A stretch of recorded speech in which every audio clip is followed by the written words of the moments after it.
Drinking alcohol and smoking is injurious to health. আমাদের আজকের গল্পে বর্ণিত আত্মহত্যার ঘটনাটি সম্পূর্ণরূপে কাল্পনিক, যা অনুকরণ করা কখনোই উচিত নয়।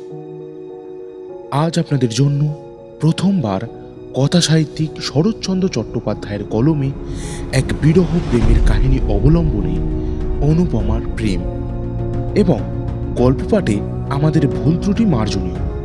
আর যারা এখনো আমাদের চ্যানেলটি সাবস্ক্রাইব করেননি, এবার অন্তত যদি করে ফেলা যেত খুবই উপকৃত হতাম আর কি।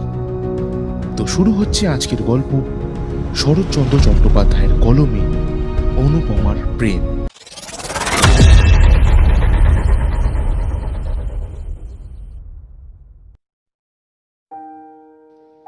একাদশ বর্ষ বয়ক্রমের মধ্যে অনুপমা নোবেল পড়িয়া পড়িয়া মাথাটা এক্কেবারে বিগড়াইয়া ফেলিয়াছে। সে মনে করিল মনুষ্য হৃদয়ের যত প্রেম, যত মাধুরী, যত শোভা, যত সৌন্দর্য, যত তৃষ্ণা আছে, সব খুঁটিয়া বাছা একত্রিত করিয়া নিজের মস্তিষ্কের ভিতর জমা করিয়া ফেলিয়াছে। মনুষ্য স্বভাব, মনুষ্য চরিত্র তাহার নখ দর্পণ হইয়াছে। জগতে শিখিবার পদার্থ আর তার কিছুই নাই। সব জানিয়া ফেলিয়াছে, সব শিখিয়া ফেলিয়াছে।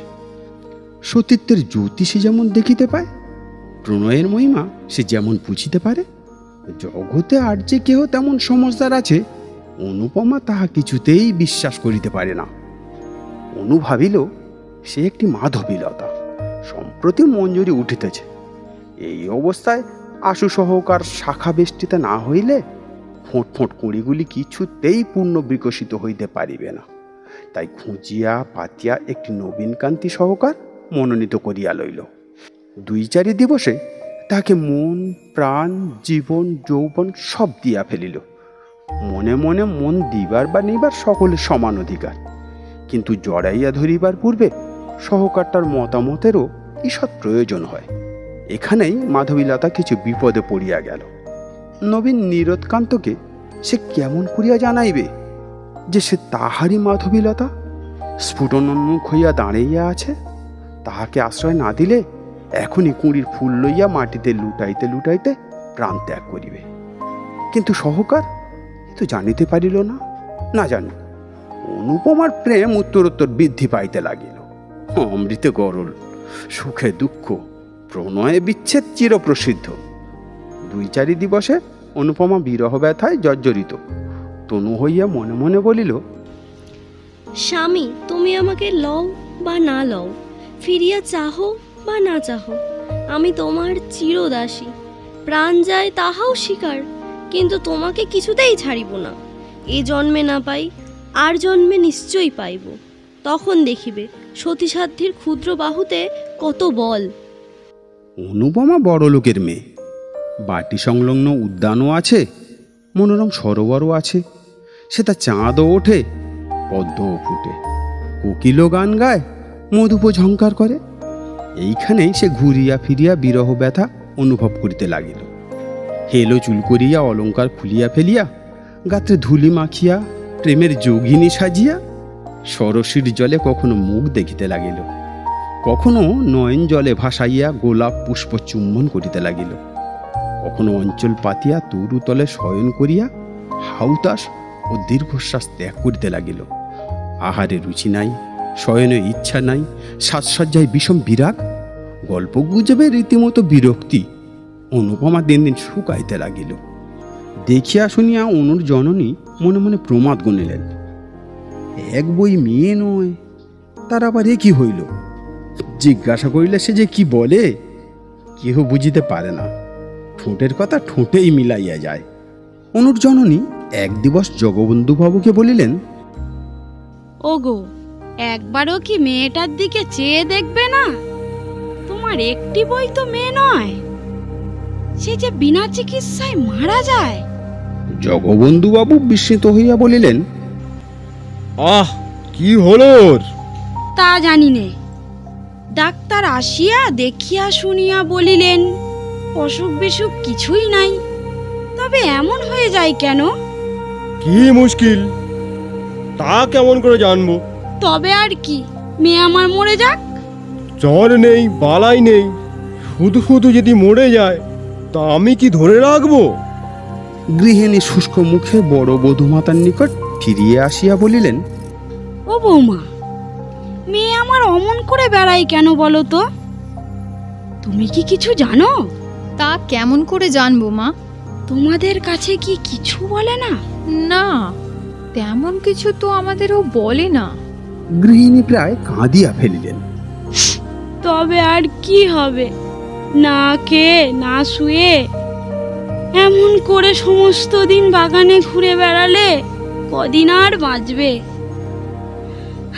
তোরা বাছা যা হোক একটা বিহিত করে দে, না হলে বাগানের পুকুরে একদিন ডুবেই মরবো।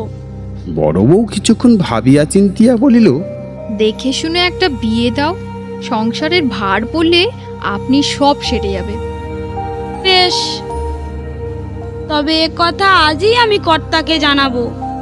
কর্তা এ কথা শুনিয়া অল্প হাসিয়া বলিলেন, কলিকাল, দাও বিয়ে দিয়েই দেখো, যদি কিছু হয়। পরদিন ঘটক আসিল। অনুপমা বড়লোকের মেয়ে, আবার রূপবতী, পাত্রের জন্য ভাবিতে হইল না। 1 সপ্তাহের মধ্যে ঘটক ঠাকুর পাত্র স্থির করিয়া জগবন্ধুবাবুকে সংবাদ দিলেন। কর্তা এ কথা গৃহিণীকে জানাইলেন, গৃহিণী বড় বউকে জানাইলেন। ক্রমে অনুপমাও শুনিল। 2-1 দিন পর একদিন দ্বীপ্রহরের সময় সকলে মিলিয়া অনুপমার বিবাহের গল্প করিতেছিল। এমন সময় সে এলো চুলে আলু থালু বসনে একটা শুষ্ক গোলাপ ফুল হাতে করিয়া ছবিটির মতো আসিয়া দাঁড়াইল। অনুর জননী কন্যাকে দেখিয়া ঈষৎ হাসিয়া বলিলেন, মা যেন আমার যোগিনী সেজেছেন। বড় বউ ঠাকুরুনও একটু হাসিয়া বলিল, বিয়ে হলে সব কোথায় চলে যাবে, দুটো একটা ছেলে মেয়ে হলে তো কথাই নেই। অনুপমা চিত্তাপিত্তার ন্যায় সকল কথা শুনিতে লাগিল। মা, ঠাকুরজির বিয়ের দিন কবে ঠিক হলো? দিন এখনো কিছু ঠিক করা হয়নি। তা আমাদের ঠাকুর জামাই কি করেন? এই তো এইবার বিয়ে পরীক্ষা দেবে। তবে তো বেশ ভালোই বর। দেখতে কিন্তু ভালো না হলে আমাদের ঠাকুরজির আবার পছন্দ হবে না। তা কেন পছন্দ হবে না? জামাই আমার বেশ দেখতে। এইবার অনুপমা একটু গিব্রা বক্র করিল। ঈষৎ হেলিয়া পদ নখ দিয়া মৃত্তিকা খনন করিবার মতো করিয়া নখ খুঁড়িতে খুঁড়িতে বলিল, বিবাহ আমি করিব না। জননী ভালো শুনিতে না পাইয়া জিজ্ঞাসা করিলেন, কি মা? বড় বউ অনুপমার কথা শুনিতে পাইয়াছিল। খুব জোরে হাসিয়া উঠিয়া বলিল, ঠাকুরজি বলছে ও কখনো বিয়ে করবে না। বিয়ে করবে না? না মা। তা না করুক গে। অনুর জননী মুখ টিপিয়া একটু হাসিয়া চলিয়া গেলেন। গৃহিণী চলিয়া যাইলে বড় বধূ বলিল, তুই বিয়ে করবি না অনু? অনুপমা পূর্বমতো গম্ভীর মুখে বলিল, না, কিছুতেই না। কেন বাপু, তুই বিয়ে কেন করবি নে? বারে, যাকে তাকে গছিয়ে দেওয়ার নামে বুঝি বিবাহ? মনের মিল না হলে বিবাহ করাই ভুল। বড় বউ বিস্মিত হইয়া অনুর মুখপানে চাইয়া বলিল, গছিয়ে দেওয়া আবার কি লো? গছিয়ে দেবে না তো কি মেয়ে মানুষে দেখে শুনে পছন্দ করে বিয়ে করবে? হ্যাঁ, নিশ্চয়ই। তবে তোর মতে আমাদের বিয়েটাও ভুল হয়ে গেছে বল? বিয়ের আগে তো তোর দাদার নাম পর্যন্ত আমরা শুনিনি। সবাই কি তোমার মতো নাকি? বউ আর একবার হাসিয়া বলিল, তবে কি তোর মনের মানুষ কেউ জুটেছে নাকি? অনুপমা বধূ ঠাকুরানীর সহাস্য বিদ্রুপে মুখখানি পূর্বাপেক্ষা 4 গুণ গম্ভীর করিয়া বলিল, বৌদি, ঠাট্টা করছো নাকি? এখন কি বিদ্রুপের সময়? কেন লো? হয়েছেটা কি? হয়েছেটা কি জানো? তবে শোনো। অনুপমার মনে হইল তাহার সম্মুখে তাহার স্বামীকে বধ করা হইতেছে। সহসা কতলুঘাত দুর্গে বধমঞ্চ সম্মুখে বিমলা ও বীরেন্দ্র সিংহের দৃশ্য তার মনে ভাসিয়া উঠিল। অনুপমা ভাবিল, তাহারা যাহা পারে সে কি তাহা পারে না? সতী স্ত্রী জগতে কাহাকে ভয় করে? দেখিতে দেখিতে তাহার চক্ষু অনৈসর্গিক প্রভায় ধক ধক করিয়া জ্বলিয়া উঠিল। দেখিতে দেখিতে অঞ্চলখানা কোমরে জড়াইয়া গাছ কোমর বাঁধিয়া ফেলিল। ব্যাপার দেখিয়া বড়বধূ 3 হাত পিছাইয়া গেল।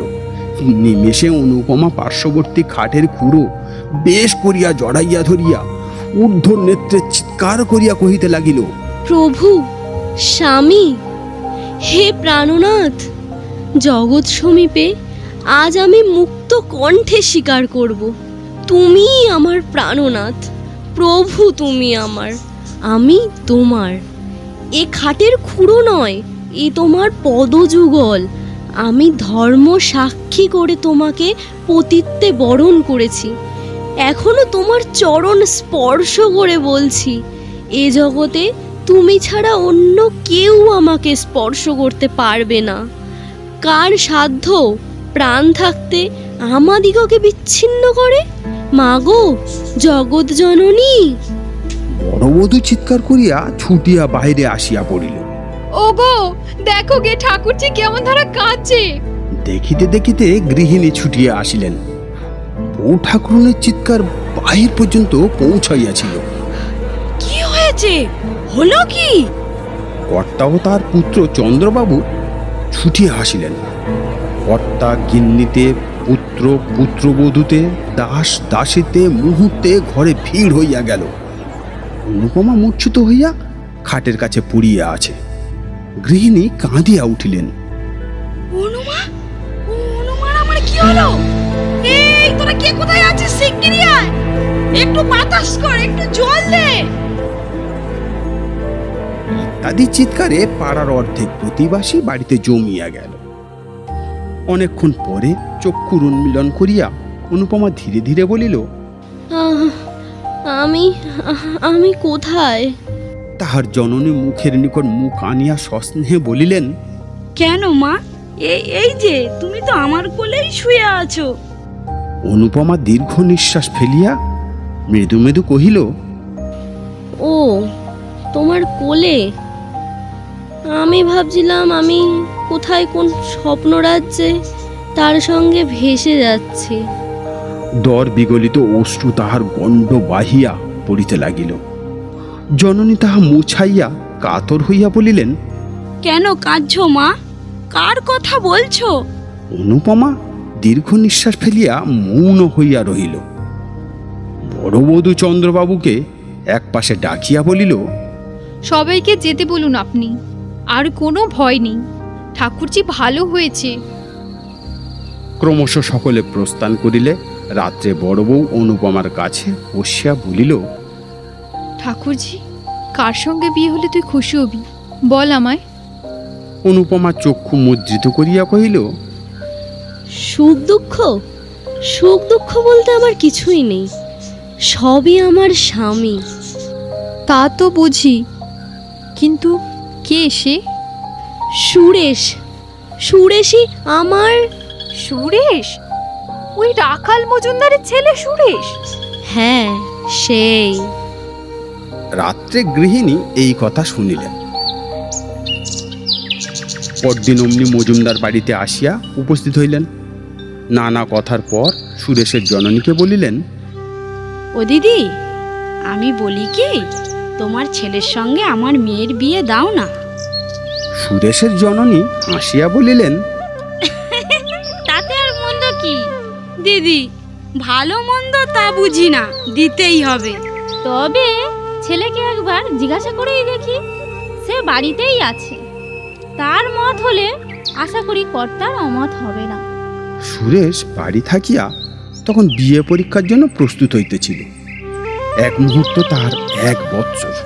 তাহার মা বিবাহের কথা বলিলে সে কানেই তুলিল না। গৃহিণী আবারও বলিলেন, এই শুরু, তোকে যে এবার বিয়ে করতে হবে। সুরেশ মুখ তুলিয়া বলিল, হ্যাঁ, তা তো হবেই, কিন্তু এখন কেন? ও পড়ার সময় আমার এসব কাজ একদম ভালো লাগে না। গৃহিণী অপ্রতিভ হইয়া বলিলেন, আরে না না, পড়ার সময় কেন, এক্সামিন হয়ে গেলেই নয় হবে। তা কোথায়? আরে এই তো এই গাঁয়ে, জগবন্ধুবাবুর মেয়ের সঙ্গে। কি ওই চন্দর বোন? যেটাকে আমরা খুকি বলে রাখতাম। সুরেশ অল্প হাসিয়া বলিল, হ্যাঁ, অনুপমা। দূর দূর, সে তো ভারী কুৎসিত। কুৎসিত হবে কেন? সে বেশ দেখতে। তা হোক বেশ দেখতে। এক জায়গায় ওই শ্বশুর বাড়ি আর বাপে বাড়ি আমার একদম ভালো লাগে না। কেন? তাতে আর দোষ কি? অত দোষের কথায় কাজ নেই। তুমি এখন যাও তো মা, আমার একটু পড়তে দাও, এখনো কিছুই পড়া হয়নি। সুরেশের জননী ফিরিয়ে আসিয়া বলিলেন, ও দিদি, সুরো তো এক গায়ে কিছুতেই বিয়ে করতে চাইছে না। কেন গো দিদি? তা তো জানি নে।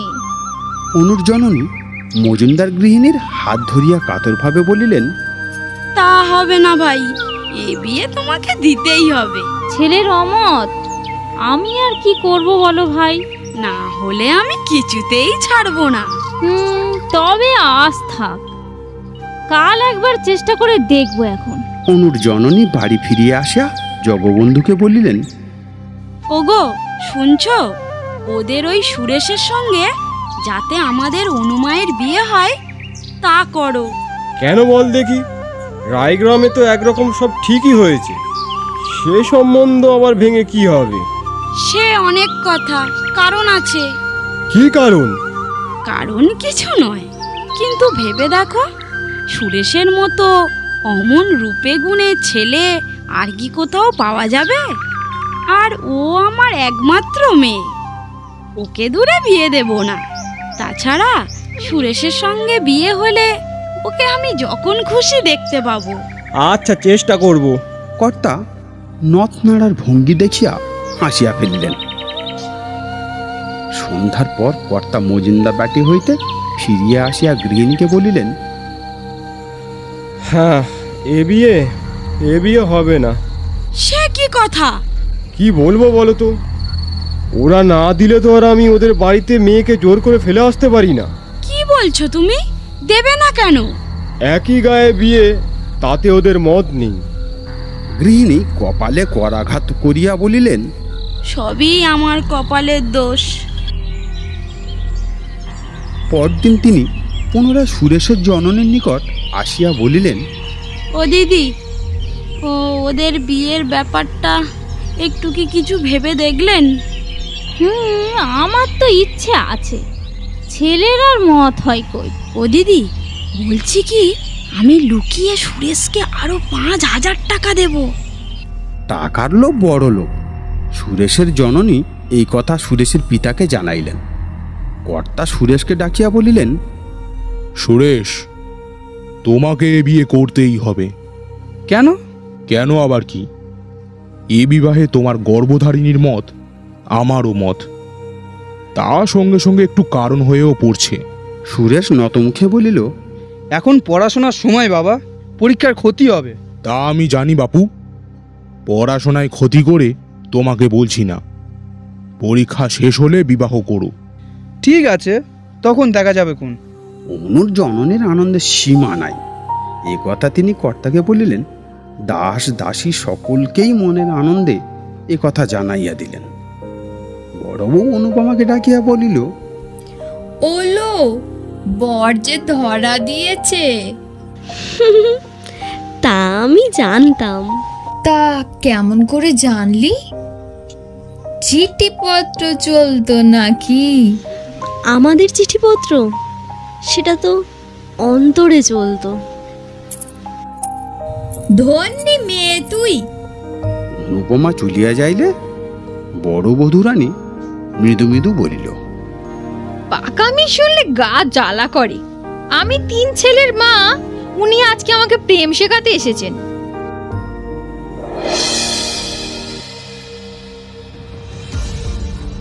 দুর্লভ বসুর বিস্তর অর্থ রাখিয়া পরলোক গমন করিলে তাহার 20 বর্ষীয় একমাত্র পুত্র ললিতমোহন শ্রাদ্ধ শান্তি সমাপ্ত করিয়া একদিন স্কুলে যাইয়া মাস্টারকে বলিল, মাস্টার মশাই, আমার নামটা আপনি কেটে দিন। কেন বাপু? মিথ্যে পড়াশুনো কি হবে? যে জন্য পড়াশুনো তা আমার বিস্তর আছে। বাবা আমার জন্য অনেক পড়ে রেখে গিয়েছেন। মাস্টার চক্ষু টিপিয়া অল্প হাসিয়া বলিল, তবে আর ভাত নাকি? এইবারে চড়ে চড়ে খাওগে। এইখানেই ললিতমোহনের বিদ্যাভ্যাসের ইতি হইল। ললিতমোহনের কাঁচা বয়স, তাহাতে বিস্তর অর্থ, কাজেই স্কুল ছাড়িবা মাত্র বিস্তর বন্ধুও জুটিয়া গেল। ক্রমে তামাক, সিদ্ধি, গাঁজা, মদ, গায়ক গায়িকা ইত্যাদি একটির পর একটি করিয়া ললিতমোহনের বৈঠকখানা পূর্ণ করিল। একদিকে পিতৃ সঞ্চিত অর্থ রাশিও জলবদ্ধেও খেলিয়া তত্তর করিয়া সাগরাভিমুখে ছুটিয়া চলিতে লাগিল। তাহার জননী কাঁদিয়া কাটিয়া অনেক বুঝাইলেন, অনেক বলিলেন, কিন্তু সে তাহাতেও কর্ণপাত করিল না। একদিন ঘূর্ণিত লোচনে মাতৃসন্নিধানে আসিয়া বলিল, মা, এখন আমাকে 50 টাকা দাও তো। মা বলিলেন, একটি পয়সাও আমার নেই। ললিতমোহন দ্বিতীয় বাক্য ব্যয় না করিয়া একটা কুড়ুল লইয়া জননীর হাত বাক্স চিরিয়া ফেলিয়া 50 টাকা লইয়া প্রস্থান করিল। তিনি দাঁড়াইয়া সমস্ত দেখিলেন, কিন্তু কিছুই বলিলেন না। পরদিন পুত্রের হস্তে লোহার সিন্দুকের চাবি দিয়া বলিলেন, বাবা, এই নাও লোহার সিন্দুকের চাবি। তোমার বাপের টাকা তুমি যেমন ইচ্ছে খরচ করো, আমি আর বাধা দিতে আসবো না। কিন্তু আমি ঠাকুরের কাছে এই প্রার্থনা করি যে আমি মরে গেলে যেন তোমার চোখ ফোটে। ললিত বিস্মিত হইয়া বলিল, হ্যাঁ, কোথায় যাবে? তা জানি নে, আত্মঘাতী হলে কোথায় যেতে হয় তা কেউ জানে না। তবে শুনেছি সদাতি হয় না। তা কি করব বল, আমার যা কপাল। তুমি আত্মঘাতী হবে? না হলে আর উপায় কি? তোমায় পেটে ধরে আমার সব সুখই হলো। নিত্য নিত্য তোমার লাথি ঝাঁটা খাওয়ার চেয়ে যমদূতের আগুন কুণ্ড ভালো। ললিতমোহন জননীকে চিনিত। সে বিলক্ষণ জানিত যে তাহার জননী মিথ্যা ভয় দেখাইবার লোক নহেন। তখন কাঁদিয়া ভূমে লুটাইয়া তাহার পা জড়াইয়া ধরিয়া বলিল, মা, মা, তুমি যেও না আমাকে ছেড়ে। মা, আমাকে মাফ করো। মা, বিশ্বাস করো, বিশ্বাস করো মা, এমন কাজ আর কখনো করবো না আমি। তুমি থাকো মা, তুমি যেও না আমাকে ছেড়ে। মা। জননী রুক্ষভাবে বলিলেন, তাই কি হয়? তোমার বন্ধু বান্ধব তারা সব যাবে কোথায়? মা, মা, আমি কাউকে চাই না মা। আমি টাকা করি, আমি বন্ধু বান্ধব কিছু চাই না। আমি শুধু তোমাকে চাই মা, তুমি থাকো মা। তোমার কথায় বিশ্বাস কি? কেন? আমি তো মন্দ সন্তান হতে পারি, তাই বলে কি অবিশ্বাসের কাজ কখনো করেছি বলো? বিশ্বাস করো, তুমি এখন থেকে যা আমাকে দেবে তার অধিক 1 পয়সাও চাইবো না। ইচ্ছে সুখে তোমাকে 1 পয়সাও দিতে ইচ্ছে করে না, কেননা তুমি এই 1 বৎসর 1.5 বৎসরে যা পয়সা উড়িয়েছ, তুমি তা তোমার জীবনে অর্ধেকও ইনকাম করতে পারবে না। ঠিক আছে মা, এবার থেকে তোমাকে আমাকে আর 1 পয়সাও দিতে হবে না। জননী কোমল হইলেন না। না, অতটা তোমার সবে না। আমিও তা ইচ্ছে করি নে। মাসে 100 টাকা পেলে তোমার চলবে কি? স্বচ্ছন্দে মা। তবে তাই হোক। 2-1 দিনের মধ্যে তার বন্ধু বান্ধবেরা একে একে সরিয়া পড়িতে লাগিল। ললিতমোহন 2-1 জনের বাড়িতে ডাকিতে গেল। কেহ বলিল কাল যাব, কেহ বলিল আজ কাজ আছে। ফলত কেহই আর আসিল না। এখন সে সম্পূর্ণ একা। একা মদ খায়, একা ঘুরিয়া বেড়ায়। একবার মনে করিল আর মদ খাবে না, কিন্তু সময় কিরূপে কাটিবে? কাজেই মদ ছাড়া হলো না। একটা পথে সে প্রায়ই ঘুরিয়া বেড়াইত। এই পথটা জগবন্ধু বাবুর বাগানের পার্শ্ব দিয়া। অপেক্ষাকৃত নির্জন বলিয়া মদ খাইয়া এখানে বেড়াইবার অধিক সুবিধাও হইত। মাতাল বলিয়া তার গ্রাম্যয় অখ্যাতি। কাহারও বাটিতে যাওয়া ভালো দেখায় না। কাজেই মদ খাইয়া নিজের সঙ্গে নিজে বেড়াইয়া বেড়াইত। আজকাল তাহার একজন সঙ্গী জুটিয়াছে, সে অনুপমা। আসিতে যাইতে সে প্রায়ই দেখে। তাহারই মতো অনুপমাও বাগানের ভিতর ঘুরিয়া বেড়ায়। অনুপমাকে সে বাল্যকাল হইতে দেখিয়া আসিতেছে। কিন্তু আজকাল তাহাতে যেন একটু নতুনত্ব দেখিতে পায়। জগবন্ধুবাবুর বাগানের প্রাচীরের এক অংশ ভগ্ন ছিল। সেখানে একটা গাছের পাশে দাঁড়াইয়া দেখে অনুপমা উদ্যানময় ঘুরিয়া বেড়াইতেছে। কখনো বা তরুতলে বসিয়া মালা গাঁথিতেছে, কখনো বা ফুল তুলিতেছে, এক এক সময় বা সরসীর জলে পদদয় ডুবাইয়া বালিকা সুলভ ক্রীড়া করিতেছে। দেখিতে দেখিতে তার বেশ লাগে। ইতস্তত বিক্ষিপ্ত চুলগুলি, অযত্ন রক্ষিত দেহলতা, আলুথালু বসনভূষণ, সকলের উপর মুখানি তার মদের চোখে একটি পদ্ম ফুলের মতো বোধ হইত। মাঝে মাঝে তাহার মনে হয় জগতে সে অনুপমাকে সর্বাপেক্ষা অধিক ভালোবাসে। রাত্রি হইলে বাড়িতে গিয়া শয়ন করে। যতক্ষণ নিদ্রা না হয় ততক্ষণই অনুপমার মুখ মনে পড়ে। স্বপ্নেও কখনো কখনো তাহার অনিন্দ সুন্দর বদনমণ্ডল হৃদয়ে জাগিয়া ওঠে। হ্যাঁ, মনে করিয়া কতদিন যায়। জগবন্ধুবাবুর উদ্যানের সেই ভগ্ন অংশটিতে বৈকাল হইতে বসিয়া থাকা আজকাল তাহার নিত্য কর্ম হইয়া দাঁড়াইয়াছে। সে বালক নয়। অল্পদিনেই বুঝিতে পারিল যে অনুপমাকে বাস্তবিকই অতিশয় অধিক রকম ভালোবাসিয়া ফেলিয়াছে। কিন্তু এইরূপ ভালোবাসায় লাভ নাই। সে জানিত সে মাতাল, সে অপদার্থ, মূর্খ, সে সকলের ঘৃণিত জীব। অনুপমার কিছুতেই যোগ্য পাত্র নহে। শত চেষ্টাতেও তাহাকে পাওয়া সম্ভব নয়। তবে আর এমন করিয়া মন খারাপ করিয়া লাভ কি? কাল হইতে আর আসিবে না। কিন্তু থাকিতে পারিত না। সূর্য অস্তগত হইলে সে মদটুকু খাইয়া সেই ভাঙা পাঁচিলটির উপর আসিয়া বসিত। তবে ভিতরে একটা কথা আছে। সে মনে করে, কাহাকেও ভালোবাসিলে মনে হয় সেও বুঝি আমাকে ভালোবাসে, তাহলে আমাকে কেন বাসিবে না? অবশ্যই এ কথা প্রতিপন্ন করা যায় না। একদিন ললিতমোহন প্রাচীরে উঠিয়াছে। এমন সময় চন্দ্রবাবুর চোখে পড়িল। চন্দ্রবাবু দারোয়ানকে হাঁকিয়া বলিলেন, এই ইধার কই হ্যাঁ উস্কো পাকড়ো। দারোয়ান প্রথমে বুঝিতে পারিল না কাহাকে ধরিতে হইবে। পরে যখন বুঝিল ললিতবাবুকে, তখন সেলাম করিয়া 3 হাত পিছাইয়া দাঁড়াইল। চন্দ্রবাবু পুনরায় চিৎকার করিয়া বলিলেন, উস্কো পাকড়কে থানে মে দো। দারোয়ান আধা বাংলা আধা হিন্দিতে বলিল, হাম নেই পারবে বাবু। ললিতমোহন ততক্ষণে ধীরে ধীরে প্রাচীর টপকাইয়া প্রস্থান করিল। সে চলিয়া যাইলে চন্দ্রবাবু বলিলেন, তুম কিউ নেই কর সকতে হো। দারোয়ান চুপ করিয়া রইল। একজন মালি ললিতকে বিলক্ষণ চিনিত। সে বলিল, ও বেটা ভোজপুরি সাধ্য কি যে ললিত বাবুকে ধরে? ওর মতো 4টে দারোয়ানের মাথা ওর এক ঘুষিতে ভেঙে যায়। দারোয়ানও তাহা অস্বীকার করিল না, বলিল, আগে বাবু নকরি করনে আয়া না জান দেনে আয়া। চন্দ্রবাবু কিন্তু ছাড়িবার পাত্র নহেন। তিনি ললিতের উপর পূর্ব হইতে বিলক্ষণ চটা ছিলেন। এখন সময় পাইয়া সাক্ষী জুটাইয়া অনধিকার প্রবেশ এবং আরও কত কি অপরাধে আদালতে নালিশ করিলেন। জগবন্ধুবাবু ও তাহার স্ত্রী উভয়ে এই মকদ্দমা করিতে নিষেধ করিলেন। কিন্তু চন্দ্রনাথ কিছুতেই শুনিলেন না।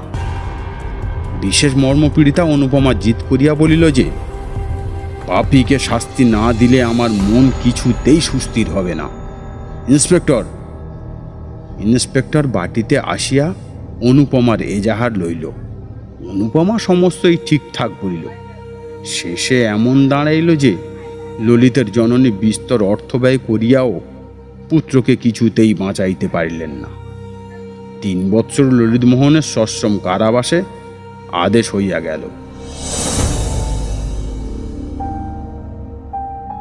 বিয়ে পরীক্ষার ফল বাহির হইয়াছে। সুরেশচন্দ্র মজুমদার একেবারে প্রথম হইয়াছে। গ্রামময় সুখ্যাতির একটা রই রই শব্দ পড়িয়া গিয়াছে। অনুপমার জননের আনন্দের সীমা নাই। আনন্দে সুরেশের জননীকে গিয়া বলিলেন, নিজের কথা নিজে বলতে নেই, কিন্তু দেখো দেখি আমার মেয়ের পয়। বুঝলে দিদি, আমাদের অনু যখন জন্মায় তখন একজন গণৎকার এসে বলেছিল যে মেয়ে রানী হবে। অত সুখে কেউ কখনো থাকেনি যত সুখ তোমার মেয়ের হবে। কে বলেছিল? একজন সন্ন্যাসী গো দিদি। তাহলে তোমার জামাইকে একটা বাড়ি কিনে দিও। তা দেব না, চন্দ্রকে আমি পেটের ছেলে বলেই জানি, কিন্তু অনুরত কর্তার অর্ধেক বিষয় পাওয়া উচিত। আমি বেঁচে থাকলে তা পাবেও। তাই হোক, ওরা রাজা রানী হয়ে না হয় সুখেই থাক, আমরা যেন দেখেই মরতে পারি। 2 দিন পরে রাখাল মজুমদার পুত্রকে ডাকিয়া বলিলেন, সুরেশ, এই বৈশাখে তোমার বিবাহের দিন স্থির করলাম। ও এখন বিয়ে টিয়ে করার আমার একদম ইচ্ছা নেই। কেন? আরে বাবা, আমি গিলক্রিস্ট স্কলারশিপ পেয়েছি, তাতে আমি ইচ্ছে করলে বিলাতে গিয়ে অবধি পড়তে পারি। তুমি বিলাত যাবে? তাই ইচ্ছে আছে। বুঝেছি। পড়ে পড়ে তোমার মাথা খারাপ হয়ে গিয়েছে। অমন কথা আর কখনো মুখেই এনো না। বিনা পয়সায় যখন এ সুবিধে পেয়েছি, তাতে আর দোষ কি? রাখালবাবু এ কথা একেবারে অগ্নিশর্মা হইয়া উঠিলেন। নাস্তিক বেটা, দোষ কি? পরের পয়সায় যদি বীজ পাওয়া যায় তো তাই খেতে হবে। সে কথা আর এ কথার মধ্যে অনেক পার্থক্য আছে বাবা। প্রভেদ আর কোথায়? একদিকে জাত খোয়ানো, শ্লেষ হওয়া, আর অপর দিকে বীজ ভোজন, এক নয় কি? চুল চুল মিলে গেল নাকি? সুরেশ আর কোনো প্রতিবাদ না করিয়া নিরুত্তরে প্রস্থান করিল। সে চলিয়া যাইলে রাখালবাবু আপনা আপনি হাসিয়া বলিলেন, বেটা পাতা 2 ইংরাজি পড়ে আমাদের সঙ্গে তর্ক করতে আসে। কেমন কথাটা বললাম? পরের পয়সায় বিষ পেলে কি খেতে হবে? বাছাদনার দ্বিতীয় কথাটি বলতে পারলে না। এ অকাট্য যুক্তি কি আর কাটতে পারে? বিবাহের সমস্ত পাকা রকম স্থির হইয়া যাইলে বড়বধূ একদিন অনুপমাকে বলিলেন, কি লো, বরের সুখ্যাতি যে গ্রামে আর ধরে না বাপু। অনুপমা মৃদু হাসিয়া বলিল, যার সতীসাধ্যী স্ত্রী রয়েছে, জগতে তার সকল সুখের পথই উন্মুক্ত থাকে। বিবাহ আমাদের অনেক দিন আগেই হয়েছে, জগৎ জানে না বটে, কিন্তু অন্তরে অন্তরে বহুদিন আগেই আমাদের পুনর্মিলন হয়ে গিয়েছে। বড়বধূ অল্প হাসিল, ওষ্ঠ ঈষৎ কুঞ্চিত করিয়া একটু থামিয়া বলিলেন, এ কথা আর বলিস নে, আমরা বুড়ো মেয়ে, আমাদের তো বলো দূরেই থাক। এমন দ্বারা কথা শুনলেও লজ্জা করে। তুই সব কথাই কেমন একটো করতে থাকিস। এমন করলে লোকে পাগল বলবে যে। আমি তো প্রেমে পাগল। আজ 5ই বৈশাখ। অনুপমার বিবাহ উৎসবে আজ গ্রামটা তোলপাড় হইতেছে। জগবন্ধু বাবুর বাড়িতে আজ ভিড় ধরে না। কত লোক যাইতেছে, কত লোক হাঁকাহাঁকি করিতেছে, কত খাওয়ান দাওয়ানোর ঘটা, কত বাজনাবাদ্যের ধুম। যত সন্ধ্যা হইয়া আসিতে লাগিল, ধুমধাম তত বাড়িয়া উঠিতে লাগিল। সন্ধ্যা লগ্নেই বিবাহ, এখনই বর আসিবে। সকলেই উৎসাহে আগ্রহে উন্মুখ হইয়া আছে, কিন্তু বর কোথায়?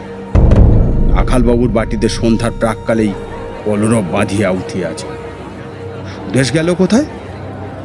এখানে খোঁজ, ওখানে খোঁজ, এদিকে দেখ, ওদিকে দেখ, কিন্তু কেহই সুরেশকে খুঁজিয়া বাহির করিতে পারিতেছে না।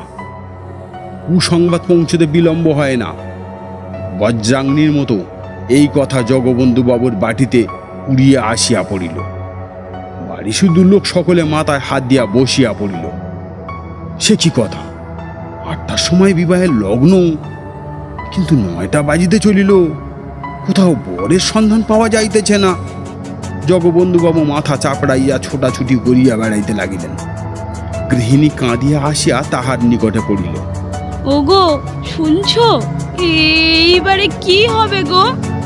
অর্থাৎ তখন অর্ধক্ষিপ্তাবস্থা। তিনি চিৎকার করিয়া বলিয়া উঠিলেন, হবে আমার শ্রাদ্ধ, আর কি হবে? এই হতভাগা মেয়ের জন্য বৃদ্ধ বয়সে আমার মান, জাতি, যশ সব গেল। এখন কিনা একঘরা হয়ে থাকতে হবে? কেন যে মরতে আবার তোমাকে বিয়ে করেছিলাম? তোমার জন্যই আজ আমার এই অপমান। শাস্তেই আছে, স্ত্রী বুদ্ধি ভয়ঙ্করী। তোমার কথা শুনে নিজের পায়ে নিজেই কুড়ুল মেরেছি। যাও, তোমার মেয়েকে নিয়ে এক্ষুনি আমার চোখের সামনে থেকে দূর হয়ে যাও। আহা, গৃহিণীর দুঃখের কথা বলিয়া কাজ নেই। এদিকে এই আর ওদিকে আর এক বিপদ। অনুপমা ঘন ঘন মূর্ছা যাইতেছে। এদিকে রাত্রি বাড়িয়া চলিতেছে। 10টা, 11টা, 12টা করিয়া ক্রমশ 1টা, 2টা বাজিয়া গেল, কিন্তু কোথাও সুরেশের সন্ধান হইল না। সুরেশকে পাওয়া যাক আর না যাক, অনুপমার বিবাহ কিন্তু দিতেই হবে। কেননা আজ রাতে বিবাহ না হইলে জগবন্ধুবাবুর জাতি যাইবে। রাত্রি আন্দাজ 3টের সময় পঞ্চাদশীয় কাশ রোগী রামদুলাল দত্তকে পাড়ার 5 জন জগবন্ধুবাবুর হৃতৈষী বন্ধু বরবেশে খাড়া করিয়া লইয়া আসিল। অনুপমা যখন শুনিল এমনি করিয়া তাহার মাথা খাইবার উদ্যোগ হইতেছে, তখন মূর্ছা ছাড়িয়া দিয়া জননীর পায়ে লুটাইয়া পড়িল। ও মা, আমায় রক্ষা করো, এমন করে আমার গলায় ছুরি দিও না। এ বিয়ে দিলে আমি নিশ্চয়ই আত্মঘাতী হব। মা কাঁদিয়া বলিলেন, আমি আর কি করব বল মা? মুখে যাহাই বলুন না, কন্যার দুঃখে ও আত্মগ্লানিতে তাহার হৃদয় পুড়িয়া যাইতেছিল। তাই কাঁদিয়া কাটিয়া আবার স্বামীর কাছে আসলেন। ওগো, একবার শেষটা ভেবে দেখো, এ বিয়ে দিলে যে মেয়ে আমার বিষ খাবে। কর্তা কোনো কথা না কহিয়া একেবারে অনুপমার নিকট আসিয়া গম্ভীরভাবে বলিলেন, ওঠো, ভোর হয়ে যায় যে। কোথায় যাব বাবা? এখনই তোমায় সম্প্রদান করব। অনুপমা কাঁদিয়া ফেলিল। বাবা, আমাকে মেরে ফেলো, আমি বিষ খাবো। যা ইচ্ছা কাল খেও মা, আজ বিয়ে দিয়ে নিজের জাত বাঁচাই, তারপর যেমন খুশি করো। বিষ খেয়েও জলে ডুবে মরো, আমি একবারও বারণ করব না। কি নিদারুণ কথা! এইবার যথার্থই অনুপমার ভিতর পর্যন্ত শিহরিয়া উঠল। বাবা, আমায় রক্ষা করো। কত কাতরোক্তি, কত ক্রন্দন, কিন্তু কোনো কথাই খাটিল না। দৃঢ় প্রতিজ্ঞ জগবন্ধুবাবু সেই রাত্রে বৃদ্ধ রামদুলাল দত্তের হস্তে অনুপমাকে সম্প্রদান করিলেন। বহুকাল বিপত্নিক বৃদ্ধ রামদুলালের আপনার বলিতে সংসারে আর কেহ নাই। 2খানি পুরাতন স্টক নির্মিত ঘর, একটু শাকসবজির বাগান, ইহাই দত্তজির সাংসারিক সম্পত্তি। বহু ক্লেশে তাহার দিন গুজরান হয়। বিবাহ করিয়া পরদিন অনুপমাকে বাড়ি আনিলেন। সঙ্গে সঙ্গে অনেক খাদ্যদ্রব্য আসিল, অনেক দাস দাসী আসিল, কোনো ক্লেশ নেই। 6-7 দিন তাহার পরম সুখে অতিবাহিত হইল। বড়লোক শ্বশুর আর তাহার কোনো ভাবনা নাই। বিবাহ করিয়া কপাল ফিরিয়াছে। কিন্তু অনুপমার স্বতন্ত্র কথা। আর 2 দিন থাকিয়া সে পিত্রালয়ে ফিরিয়া আসিল। তখন তাহার মুখ দেখিয়া দাস দাসীরাও গোপনে চক্ষু মুছিল। বাড়ি গিয়ে প্রাণ ত্যাগ করিব, এই পরামর্শ অনুপমার স্বামী ভবন হইতে স্থির করিয়া রাখিয়াছিল। এইবার যথার্থ মরিবার বাসনা হইয়াছে। অনেক রাত্রে সকলে নিদ্রিত হইলে সে নিঃশব্দে খিড়কির দ্বার খুলিয়া বাগানে পুষ্করিণীর সোপানে আসিয়া বসিল। আজ তাহাকে মরিতে হইবে, মুখের মরণ নয়, কাজের মরা মরিতে হইবে। অনুপমার মনে পড়িল আর একদিন সে এইখানে মরিতে গিয়াছিল, সেও অধিক দিন নয়, কিন্তু তখন মরিতে পারে নাই, কেননা একজন ধরিয়া ফিরিয়াছিল। আজ সে কোথায়? জেলখানায় কয়েদ খাটিতেছে। কোন অপরাধে? শুধু বলিতে আসিয়াছিল যে সে তাহাকে ভালোবাসে। কে জেলে দিল? চন্দ্রবাবু। কেন?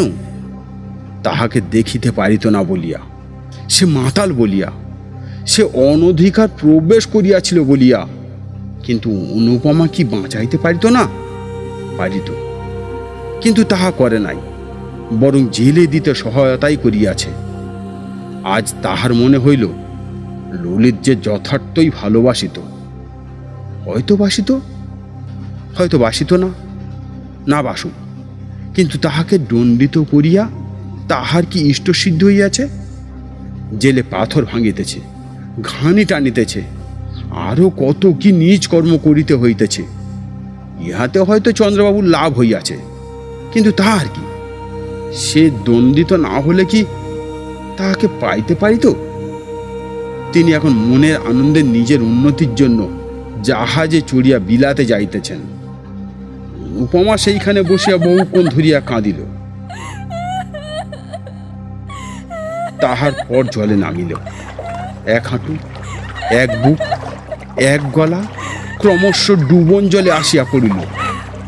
আধ মিনিট কাল জলতলে থাকিয়া অনেক জল খাইয়া সে আবার উপরে ভাসিয়া উঠিল, আবার ডুব দিল, আবারও ভাসিয়া উঠিল। সে সাঁতার দিতে জানিত, তাই সমস্ত পুষ্করিণীটা তন্ন তন্ন করিয়াও কোথাও ডুবন জল মিলিল না। অনেকবার ডুব দিল, অনেক জল খাইল, কিন্তু একেবারে ডুবিয়া যাইতে কিছুতেই পারিল না। সে দেখিল মরিতে স্থির সংকল্প হইয়াও ডুব দিয়া নিঃশ্বাস আটকাইয়া আসিবার উপক্রম হইলেই নিঃশ্বাস লইতে উপরিয়া ভাসিয়া উঠিতে হয়। এইরূপে পুষ্করিণীটা সাঁতার কাটিয়া প্রায় নিশা শেষে যখন সে তাহার ক্লান্ত অবসন্ন নির্জীব দেহখানা কোন রূপে টানিয়া আনিয়া সোপানের উপর ফেলিল, দেখিল যে কোনো অবস্থায় যে কোনো কারণেই হোক হেমন করিয়া একটু একটু করিয়া প্রাণ পরিত্যাগ করা বড় সহজ কথা নহে। পূর্বে সে বিরহ ব্যথায় জর্জরিত তনু হইয়া দিনে শতবার করিয়া মরিতে যাইত। তখন ভাবিত প্রাণটা রাখা না রাখা নায়ক নায়িকার একেবারে মুঠার ভিতরে, কিন্তু আজ সমস্ত রাত্রি ধরিয়া প্রাণটার সহিত ধস্তাধস্তি করিয়াও সেটাকে বাহির করিয়া ফেলিতে পারিল না। আজ সে বিলক্ষণ বুঝিল তাহাকে জন্মের মতো বিদায় দেওয়া তাহার 11 বর্ষীয় বিরহ ব্যথায় কুলাইয়া ওঠে না। ভোরবেলা যখন সে বাটি আসিল তখন তাহার সমস্ত শরীর শীতে কাঁপিতেছে। মা জিজ্ঞাসা করিলেন, অনু, এত ভোরেই নে এলি মা? অনু ঘাড় নাড়িয়া জানাইল, হ্যাঁ মা। এদিকে দত্তমশাই একরূপ চিরস্থায়ী রূপে শ্বশুর ভবনে আশ্রয় লইয়াছেন। প্রথম প্রথম জামাই আদর তাহার কতকটা মিলিত, কিন্তু ক্রমশ তাহাও কম পড়িয়া আসিল। বাড়ি শুদ্ধ কেহই প্রায় তাহাকে দেখিতে পারে না। চন্দ্রনাথবাবু প্রতি কথায় তাহাকে ঠাট্টা বিদ্রুত অপদস্থ লাঞ্ছিত করেন। তাহার একটু কারণও হইয়াছিল। একে তো চন্দ্রবাবু হিংস পরাবাস অন্তঃকরণ, তাহাতে আবার অকর্মণ্য জামাতা বলিয়া জগবন্ধুবাবু কিছু বিষয় আশায় দিয়া যাইবেন বলিয়াছিলেন। অনুপমা কখনো আসে না, শাশুড়ি ঠাকুরানীরও কখনো সে বিষয়ে তত্ত্ব লন না।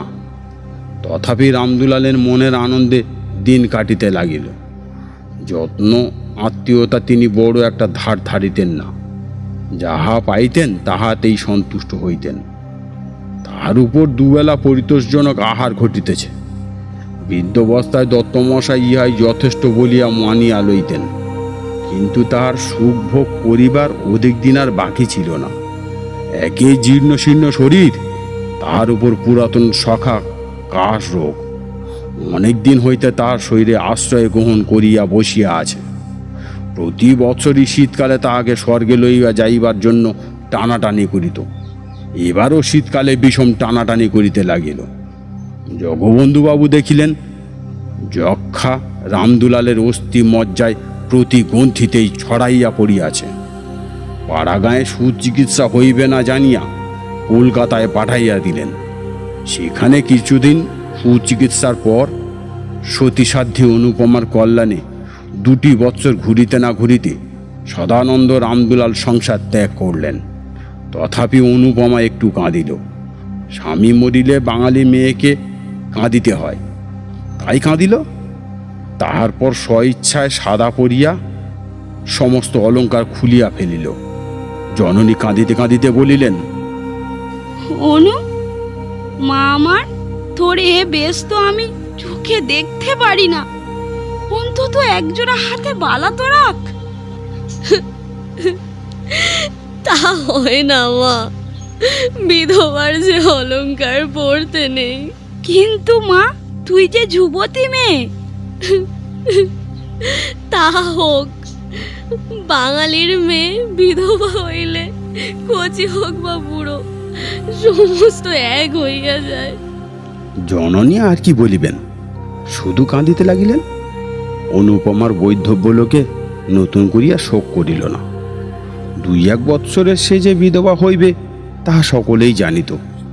কেহ বলিল, মরার সঙ্গে বিয়ে দিলে কি আর সধবা থাকে? কর্তাও এ কথা জানিতেন, গৃহিণীও বুঝিতেন, তাই শোকটা নতুন করিয়া হইল না। যাহা হইবার তাহা বিবাহ রাত্রেই হইয়া গিয়াছে।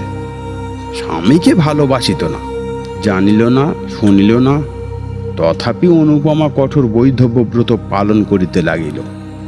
রাত্রে জলস্পর্শ করে না, দিনে 1 মুষ্টি স্বহস্তে সিদ্ধ করিয়া লয়। একাদশীর দিন নিরম্বু উপবাস করে। আজ পূর্ণিমা, কাল অমাবস্যা, পরশু শিবরাত্রি, এমনি করিয়া মাসের 15 দিন সে কিছু খায়ই না। কেউ কোনো কথা বলিলে বলে, আমার ইহকাল গিয়াছে, এখন পরকালের কাজ করিতে দাও মা। উপবাসের অনিয়মে অনুপমা শুকাইয়া অর্ধেক হইয়া গেল। দেখিয়া দেখিয়া গৃহিণী ভাবিলেন, এইবার সে মরিয়া যাইবে। কর্তাও ভাবিলেন, তাহা বড় বিচিত্র নহে।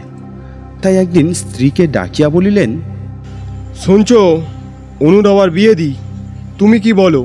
গৃহিণী বিস্মিত হইয়া জিজ্ঞাসা করিলেন, তা কি হয়? জাত যাবে যে। বুঝলে, অনেক ভেবে দেখলুম, দুয়ার বিবাহ দিলেও ধর্ম যায় না। বিবাহের সঙ্গে ধর্মের সঙ্গে এ বিষয়ের কোনো সম্বন্ধ নাই।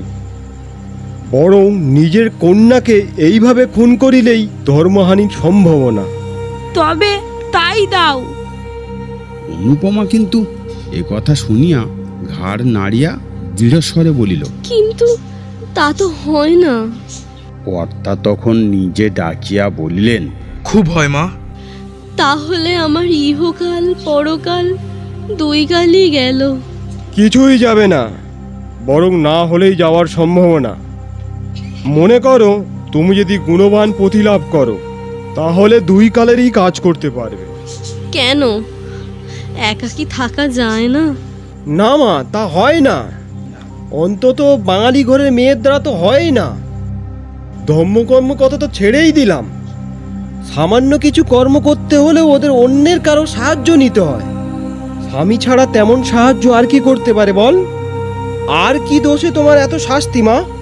অনুপমা আনত মুখে বলল, সবই আমার পূর্বজন্মের ফল। গোঁড়া হিন্দু জগবন্ধু বাবুর কর্ণে এই কথাটা খট করিয়া লাগিল। কিছুক্ষণ স্তব্ধ থাকিয়া বলিলেন, তা যদি হয়ও, তোমার তো একজন অভিভাবকের প্রয়োজন। আমাদের অবর্তমানে তোমাকে কে দেখবে? কেন, দাদা তো আছেন, তিনিই দেখবেন।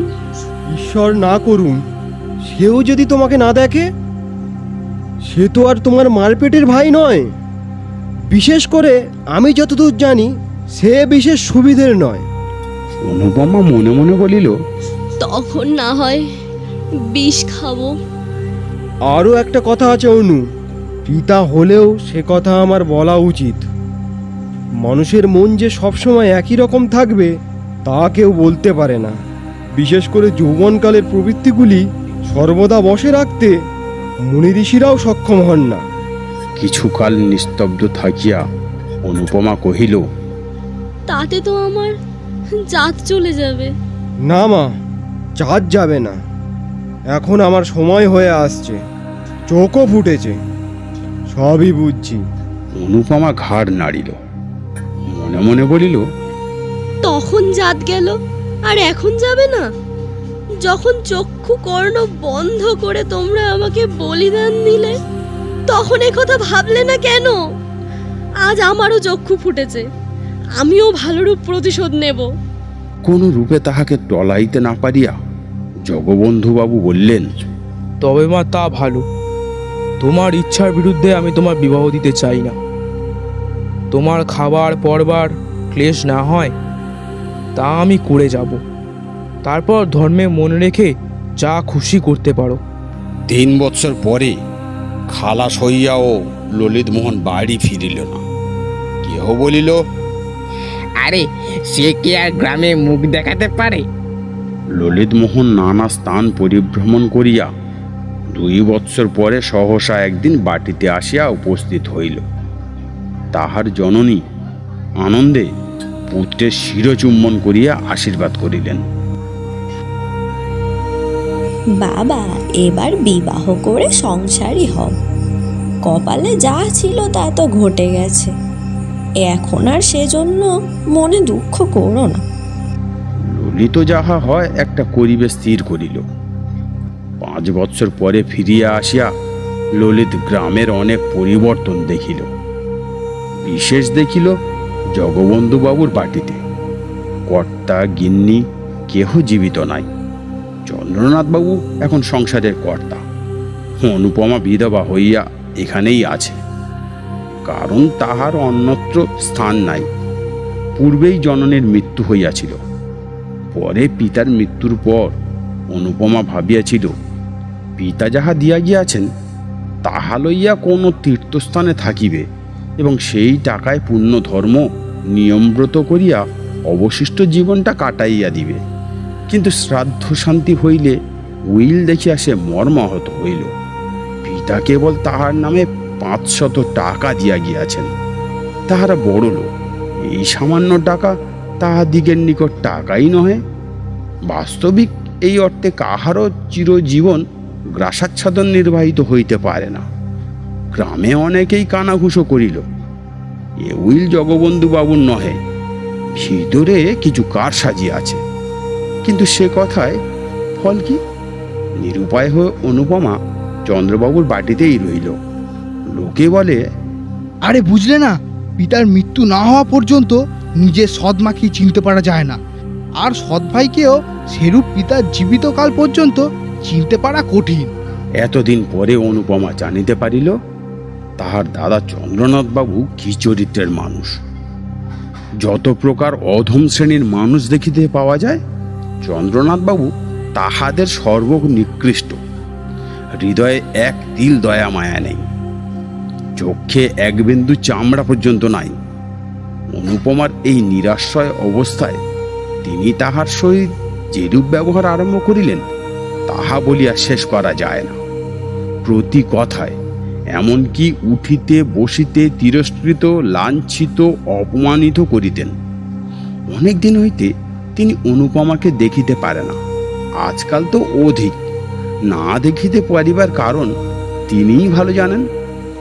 বড়বধূ পূর্বে তাহাকে ভালোবাসিতেন, কিন্তু এখন তিনিও দেখিতে পারেন না।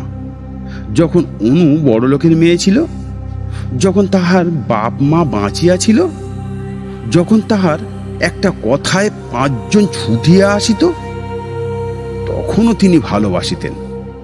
এখন সে দুঃখিনী।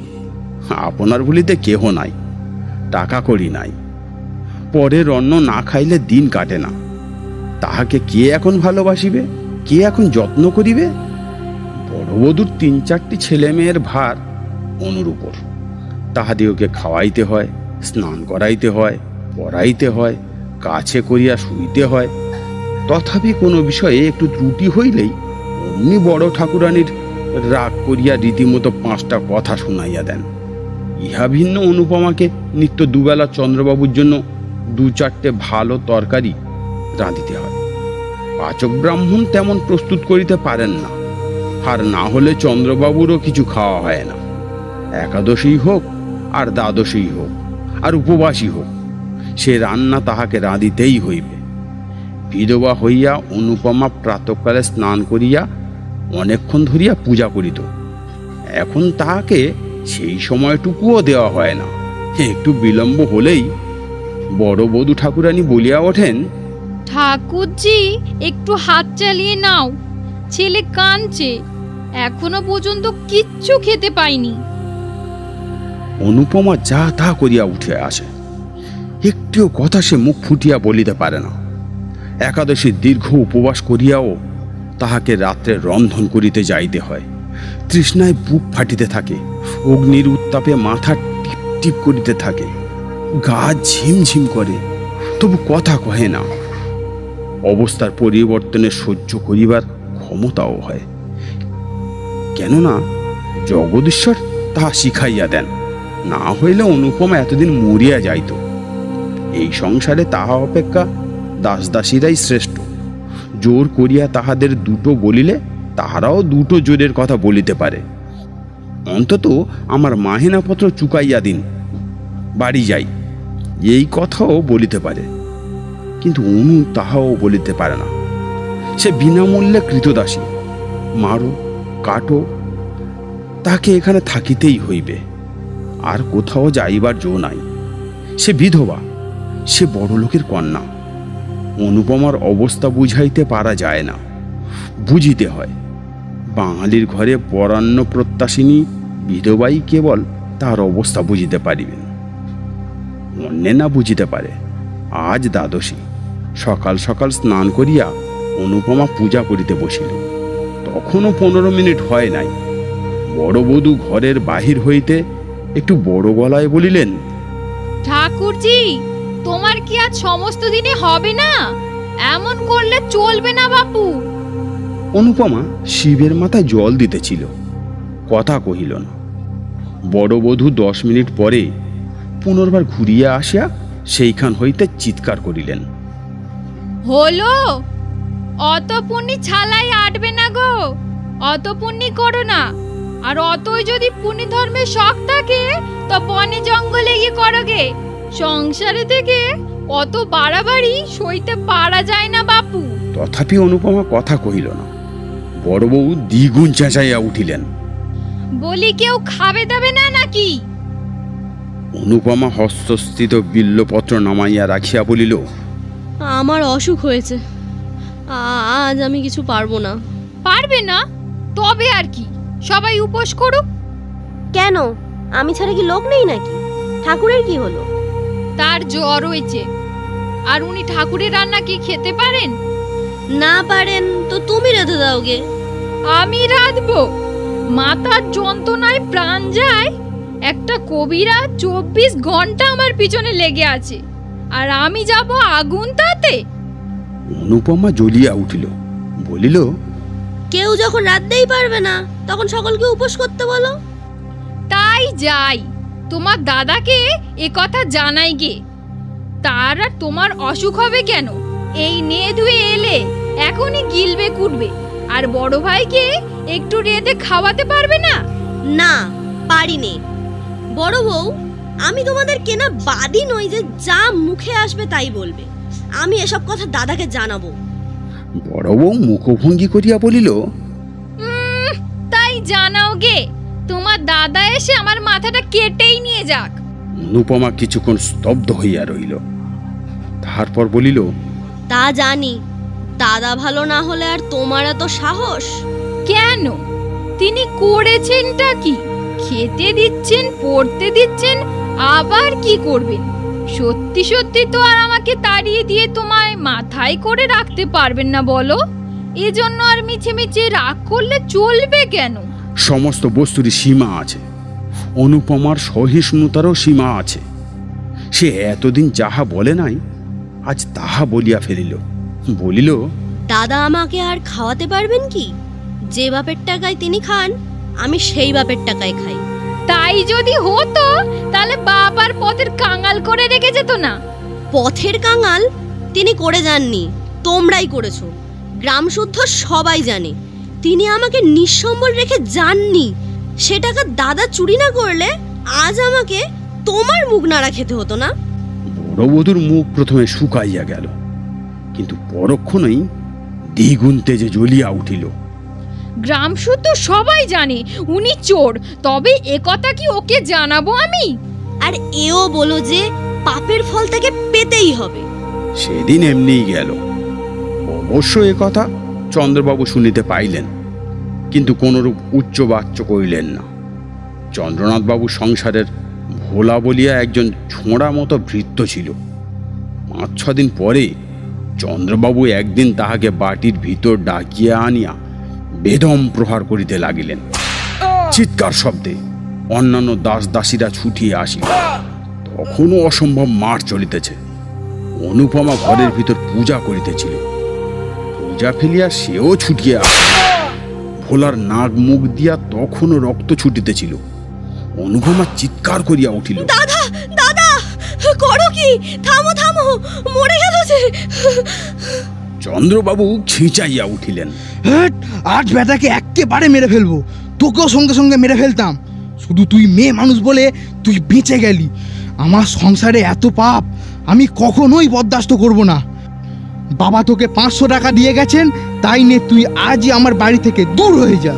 অনুপমা কিছুই বুঝিতে পারিল না, শুধু বলিল, সে কি? কিছুই নয়, আজ টাকা নাও, নিয়ে ভোলার সঙ্গে দূর হয়ে যাও। বাড়ির বাইরে গিয়ে যা খুশি করো গিয়ে। অনুপমা সেইখানেই মূর্ছিত হইয়া গেল। দাস দাসীরা সকলেই এ কথা শুনিল। কেউ মুখে কাপড় দিয়া হাসিল, কেউ হাসি চাপিয়া ভালো মানুষের মতো সরিয়া গেল, কেউ বা ছুটিয়া অনুপমাকে তুলিতে আসিল। চন্দ্রবাবু মৃতপায় ভোলার মুখে আরো একটা পদাঘাত করিয়া বাহিরে চলিয়া গেলেন। আজ অনুপমার শেষ দিন। এই সংসারে সে আর থাকিবে না। জ্ঞান হইয়া অবধি সে সুখ পায় নাই। ছেলেবেলায় ভালোবাসিয়াছিল বলিয়া নিজের শাস্তি নিজেই ঘুচাইয়াছিল। অতিরিক্ত বাড়াবাড়ি করিয়াছিল বলিয়া বিধাতা তাহাকে এক তিলও সুখ দেন নাই। যাহাকে ভালোবাসিত মনে করিত তাহাকেও পাইল না। যে ভালোবাসিতে আসিয়াছিল তাহাকে তাড়াইয়া দিল। পিতা নাই, মাতা নাই, দাঁড়াইবার স্থান নাই। স্ত্রীলোকের একমাত্র অবলম্বন সতীত্বের সুযশ, তাহাও ঈশ্বর কাড়িয়া লইতে বসিয়াছেন। তাই আর সেই সংসারে থাকিবেন না।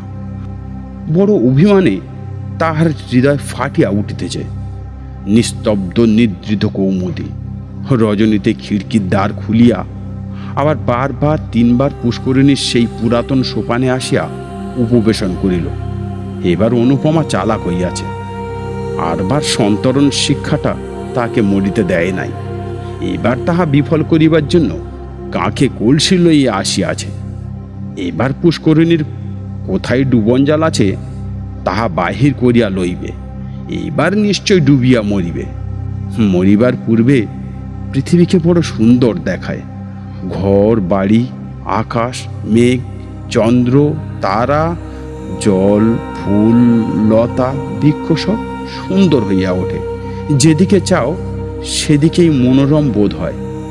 সব যেন আঙ্গুলি তুলিয়া বলিতে থাকে, মরিও না, দেখো আমরা কত সুখে আছি, তুমিও সহ্য করিয়া থাকো, একদিন সুখী হইবে। না হয় আমাদের কাছে এসো, আমরা তোমাকে সুখী করিব। অনর্থক বিধাতৃদত্ত আত্মাকে নরকে নিক্ষেপ করিও না। মরিতে আসিয়াও মানুষ তাই অনেক সময় ফিরিয়া যায়।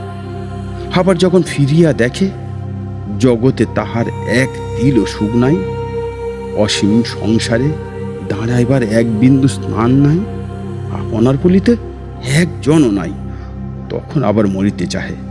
কিন্তু পরক্ষণেই কে যেন ভিতর থেকে বলিতে থাকে, ছি ছি, ফিরিয়া যাও, এমন কাজ করিও না। মরিলেই কি সকল দুঃখের অবসান হইল?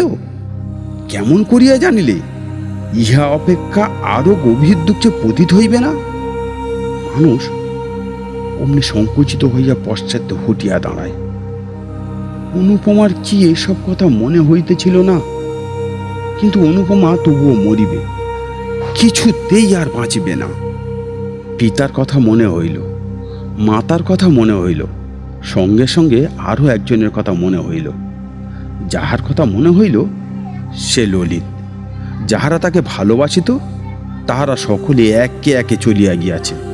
শুধু একজন এখনো জীবিত আছে। সে ভালোবাসিয়াছিল, ভালোবাসা পাইতে আসিয়াছিল, হৃদয়ে দেবী বলিয়া পূজা দিতে আসিয়াছিল। অনুপমা সেই পূজা গ্রহণ করেন নাই এবং অপমানিত করিয়া তাড়াইয়া দিয়াছিল। শুধু কি তাই, জেলে পর্যন্ত দিয়াছিল। ললিত সেইখানে কত ক্লেশ পাইয়াছিল। হয়তো অনুপমাকে কত অভিসম্পাত করিয়াছিল। তাহার মনে হইল নিশ্চিত সেই পাপের এত ক্লেশ এত যন্ত্রণা সে ফিরিয়া আসিয়াছে, ভালো হইয়াছে, মদ ছাড়িয়াছে, দেশের উপকার করিয়া আবার যশ কিনিতেছে। সে কি আজও তাহাকে মনে করে? হয়তো করে না, হয়তো বা করে, কিন্তু তাহাতে কি? তাহার যে কলঙ্ক রটিয়াছে, তিনি কি তাহা শুনিয়াছেন? যখন গ্রামময় রটি বেজে আমি কলঙ্কিনী হইয়া ডুবিয়াছি, কাল যখন আমার দেহ জলের উপর ভাসিয়া উঠিবে, ছি ছি, কত ঘৃণায় তার ওষ্ঠ কুঞ্চিত হইয়া উঠিবে। অনুপমা অঞ্চল দিয়া গলদেশে কলসি বাঁধিল। এমন সময় কি একজন পশ্চাৎ হইতে ডাকিল, অনুপমা! অনুপমা চমকাইয়া ফিরিয়া দেখিল একজন দীর্ঘাকৃতি পুরুষ স্থির হইয়া দাঁড়াইয়া আছে। আগন্তুক আবার ডাকিল। অনুপমা এই স্বর আর কোথাও শুনিয়াছে, কিন্তু স্মরণ করিতে পারিল না, চুপ করিয়া রইল। অনুপমা, তুমি আত্মহত্যা করছো? অনুপমা কোনো কালেই বিড়ানত লজ্জাবতী নয়। সে সাহস করিয়া বলিল, আমি আত্মহত্যা করব এ কথা আপনি কি করে জানলেন? তবে গলায় কলসি বেঁধেছ কেন? অনুপমা মৌন হইয়া রইল। আগন্তুক ঈষৎ হাসিয়া বলিল, আত্মঘাতী হলে কি হয় তুমি জানো না? কি হয়? সে তো অনন্ত নরক। তবুও এ সংসারে আমার আর স্থান নাই। তুমি হয়তো ভুলে গিয়েছো অনুপমা। একবার মনে করিয়ে দিই, প্রায় 6 বছর পূর্বে ঠিক এইখানে একজন তোমাকে চিরজীবনের জন্য তার অন্তরে স্থান দিতে চেয়েছিল। স্মরণ হয় তোমার? অনুপমা লজ্জায় রক্তমুখী হইয়া বলিল, হ্যাঁ, মনে হয়। তবে এই সংকল্প তুমি ত্যাগ করো। আমার নামে যে কলঙ্ক রটেছে, তাতে আমার আর বাঁচার ইচ্ছে নেই। সত্যি করে একটা কথা বলো অনুপমা, মরলেই কি কলঙ্ক যায়? সে যাক বা না যাক, আমি তো আর শুনতে যাব না। ভুল বুঝেছ অনুপমা, ভুল।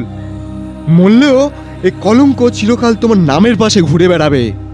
একবার বেঁচে দেখো, আমি কথা দিচ্ছি এই মিথ্যে কলঙ্ক আর তোমার কাছে কখনো চিরস্থায়ী হবে না।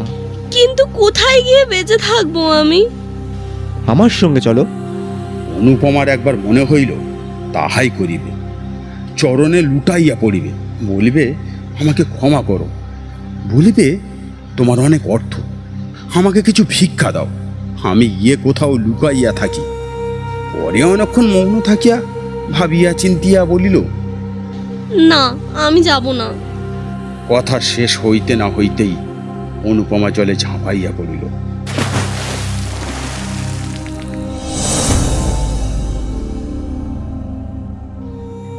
অনুপমার জ্ঞান হইলে দেখিল সুসজ্জিত পালঙ্কের উপর শয়ন করিয়া আছে, পার্শ্বে ললিতমোহন। অনুপমা চক্ষুর উন্মিলন করিয়া কাতস্বরে বলিল, কেন আমাকে বাঁচালে? কেন কেন?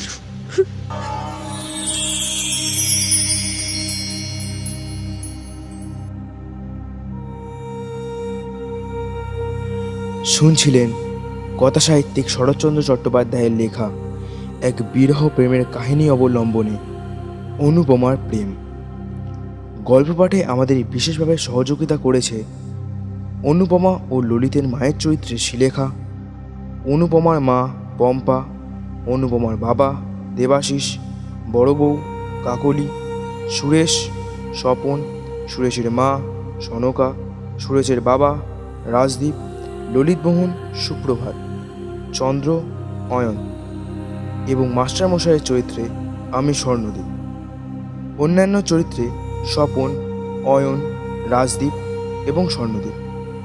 আগামী সপ্তাহে আরও একটি রোমাঞ্চকর গল্প নিয়ে হাজির হবে দি নাইট অফ চেলস। সবাই ভালো